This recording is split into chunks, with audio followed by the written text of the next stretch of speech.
ফের উত্তপ্ত ভাঙড়ে এবার ফেস্টুন টাঙানোকে কেন্দ্র করে উত্তেজনা। ভগবানপুর গুছুড়িয়া আইএসএফ ও টিএমসি বচসা। সেখানে জানা যাচ্ছে ঘটনাস্থলে পৌঁছায় পোলেরহাট থানার পুলিশ।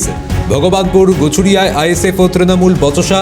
ফেস্টুন টাঙানোকে কেন্দ্র করে উত্তেজনা।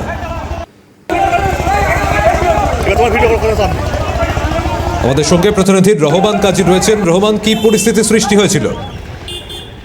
দেখো সৌম্যজিৎ, তোমাকে জানিয়ে রাখি যে ভাঙড় 2 নম্বর ব্লকের ভগবানপুর অঞ্চলের কুচুরিয়া গ্রামে সেখানে আইএসএফরা ফেস্টুন পতাকা মারছিল। যেহেতু আগামী 21শে জানুয়ারি তাদের প্রতিষ্ঠা দিবস, সেই উপলক্ষে তারা বিভিন্ন এলাকায় পতাকা, দেয়াল লেখন থেকে বিভিন্ন কাজকর্ম, পার্টির কাজকর্ম করছিল। এমতো অবস্থায় গুচুরিয়া এলাকায় যখন তারা ফেস্টুন বা পতাকা লাগাতে যায়, সেই সময় তৃণমূলের আশ্রিত কিছু ব্যক্তি তারা এসে বাধা দেয়। পরবর্তীতে তৃণমূলের ব্যাপক সংখ্যক কর্মী সমর্থকরা তারা জড়ো হয় এবং আইএসএফ এর এই পতাকা মারা থেকে বাধা সৃষ্টি করে। এমতো অবস্থায় পরিস্থিতি উত্তপ্ত হয়ে পড়ে, উত্তেজনা সৃষ্টি হয়।